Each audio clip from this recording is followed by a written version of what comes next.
Hey guys, James Wilson-Taylor here for Roxanne. We are backstage at Download Festival 2024, Health on the lineup, and Jake joins me now. How are you, man?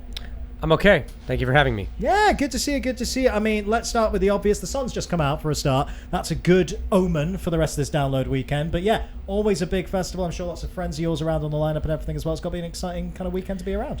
Definitely, it's new for us. We are not old hands at playing heavy music festivals. So this is our first time at Download. I've never been here before. Sure. There's a lot of bands I want to see, and I hope that the audience receives this well. Because it's really hard to know, you know, like if you're not sort of familiar with the festival culture of this type. Oh, I think you're going to be absolutely fine. Don't worry about that. No, it's going to be a really, really good time. And we should talk, I mean, it's exciting, you know, just released some brand new music with, I got to say, one of my favorite vocalists. I love Churches. I love Lauren. I think she's so great. Tell me about working together on that song and how that kind of collaboration came together. The idea kind of came from our label, which I think was a really good, rather than just commissioning a remix of a song, which I think maybe felt canned and just sort of like a regurgitated idea. It was like, oh, well, why don't, the way that the track works, it's good for sort of like a female vocal sort of duet. And she was lovely to work with. She's based in LA now, I believe. So I met up with her at like a small studio, and she was very, like, we were gracious. We were very grateful that, you know, she wanted to do it. And I think the only thing that was what I discussed with her is just fine tuning. Just, I didn't want it to come out like a creepy Human League, Don't You Want Me? Right, okay. You know? So just like... Always try and avoid that. Yeah, just making sure that it was like not like a stalker song or something. Right, of course. I mean, hey, given the recent Churches material, all the horror themes, it might have worked. Yeah, it might have that's worked true. very Yeah, well. yeah. No, it could have No, bounced I mean, out. she understood as well. Like she was, you know, just not wanting to make it, we wanted to make sure it felt sort of conversational. Yeah, absolutely. No, a really, really nice pairing. I gotta say, I mean, I love you've been doing so many collaborations in your time as a band, and I just love that it's always kind of really unique and interesting perspectives. Case in point, obviously that Bad Omens track came out recently. I mean, congrats on that, because I mean, we love that band anyway, but it was a really nice fit, and I think fit your vibe as well. Like, again, just tell me a little bit about your experience of jumping on the drain there. So that was one of the more, in terms of getting to work with a band. We've done so many collaborations at this stage, and the process has been incredibly varied. So sometimes, ideally, you'd always get at least a day together. Right. But sometimes you're based in completely different countries, schedules. We did obviously so much work. We didn't plan on doing 2 records worth of them, but then the pandemic continued, and it was a very viable way to stay creative. So we've done a lot where it's like all entirely remote. With the Drain, Noah and Jolly are based in, or I think Jolly maybe moved to Texas or something, but they're based in LA. Yeah. And for being a band, they're very, very, very production literate. They produce all their own music and everything. And we kind of come from a very similar, very use computers, modern writing techniques. And so we didn't know them yet. And we got together and ended up, we met on neutral ground, which was like we rented a studio. And then we vibed in a way that felt comfortable, so then we ended up just going to their home studio and then got to do like several days and just hang out. Amazing. So that's definitely the ideal way to do a collaborative song.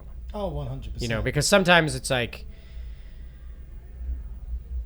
I mean, we've done all kinds of, like when we did a track with 9 Inch Nails, it was like we're all in LA, and John and Trent and Atticus and I are like on a phone call, and we're all in different houses in the same city, because it was right in the middle of like no one can go anywhere, no one can do anything, and we made it work. But that's not the best way to do it. It's gotta weirdly give you a bit of confidence though, because like you managed to make a song. I mean, the 9 Inch Nails track's a great example of that. Being able to collaborate with people under those incredibly insane conditions and not being able to get in a room with each other, it means that it does make life, I guess, a lot easier at this point, where if you can't be in the same room the entire time, or it has to be whatever it is, like in part sessions or whatever, you've got to have the confidence now to just go like, oh, well, we know how to do this. We know how to put this together in that way. Definitely. I mean, we've done it so much that I feel very comfortable. Like at first it's like fucking speed dating or something. It's like very, very uncomfortable to go. And I think because it's been less of a common practice for bands, like it's great that like heavy bands are actually really opening up to it before, because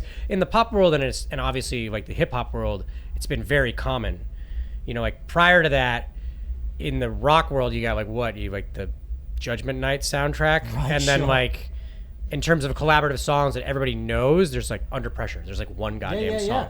And now it's sort of like really, but in the pop and hip hop world, it's like there's features all the time. But that's one of the things you want to try to avoid is just having a feature, because then you're not going to get both bands involved. And that's the part that's tricky if you're doing it remotely. Yeah, of course. Yeah, you're absolutely nailed that. Like, I mean, we've talked about this with so many artists. It's weird how rock went through this weird period where it was the cool thing to be like, I'm an auteur. I do absolutely everything myself, and that is it, and this is my entire solo vision. And actually, it's really cool to have artists with similar values and similar techniques actually getting together and work together like that. You know, like you say, I think like you guys and Bad Omens was such a perfect fit. It just made all the sense in the world. Yeah, I mean, I think it is. It's not just the rock world. It's just bands, you know, like traditional, because people in those bands have, like, whether or not it's indie rock, there's an older sense of just the individual identity of like each musician. Yeah. And it's like, I'm the drummer. I play the drums, and I do this, and I have to. It's like, I don't want someone coming in and telling me how to. And then if you start to investigate it, like a lot of the great rock records that you really love were much more collaborative than people realize in terms of, and that's especially why when you look at something like Nine Inch Nails or a lot of the great records that were made in the 90s, you know, like the producer's super involved. Yeah, of You're course. bringing in other musicians Absolutely. to things that they have strengths in that you don't. And it, you know, it's good to sort of divorce yourself from being that up your own ass.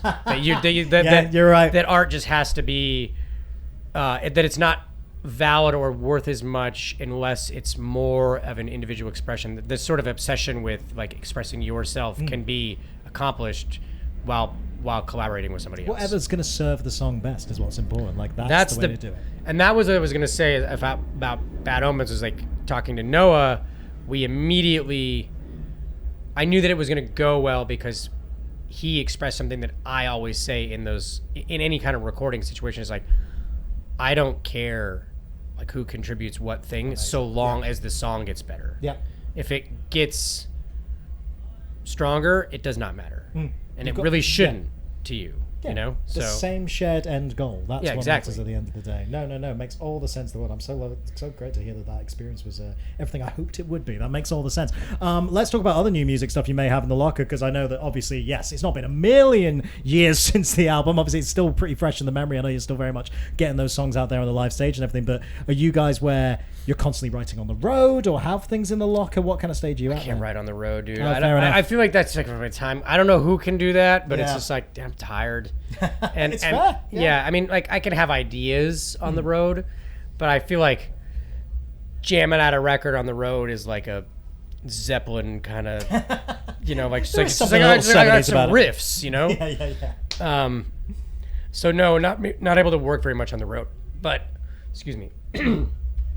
I'm hoping to be writing a lot this summer Great. and into the fall. No, Yeah. exciting. You guys keep churning stuff out all the time. It's really exciting to see it just kind of keeps on rolling on. It's really, really good. Before I let you go, one question we've been asking absolutely everybody. I mean, it's very appropriate given we've been speaking about collaborations here. Massive lineup of download, absolutely huge, loads of amazing artists all weekend. Is there anyone out there who you haven't worked with before that you would really, really love to work with, or you think would just be a great fit for you guys? At the festival? At the festival, please. Well, we did a remix for Korn, but we didn't get directly to work with them. Man, that would be And I would love to do that. I mean, they're not here this weekend, but I love them, so that works. Oh, they're not here this They're weekend? not here this Fuck. weekend. Shit. It would be amazing, though. It would be amazing. Oh, no, don't. You got to edit that out. Oh, I'd take Korn as an answer, to be honest. They're download legends, so it basically counts in the same way. Yeah, that's just one that I was, for some reason, oh, no. They're playing a festival that we're playing later this. They're kicking around. They're Yeah, on tour yeah, at the minute yeah. for the summer, so it doesn't surprise me. You'll definitely be on similar lineups. But yeah, I mean, I'll take that as an answer. They played Donington several times, and they've always absolutely killed it. So Let me yeah, look at what's the one? I love this. No, I got to stick with my first Yeah, answer. go for it. Do it. It's the best. Korn are awesome, and you can totally see that one working. It's really, really nice to chat to you, man. All the best with all the new Damn, I music can't believe stuff. they're Have a not great. here. It works. It works. You're No, gonna play I was those just like, gigs. For some reason, I thought they were. Because they're download royalty. That's Yeah, why. yeah. They That's probably what really, it was. really are. It's good. Anyway, great to see you, man. Have a great set. We'll catch up soon. Okay, Right? thank Good you. to see you, right? Check everything.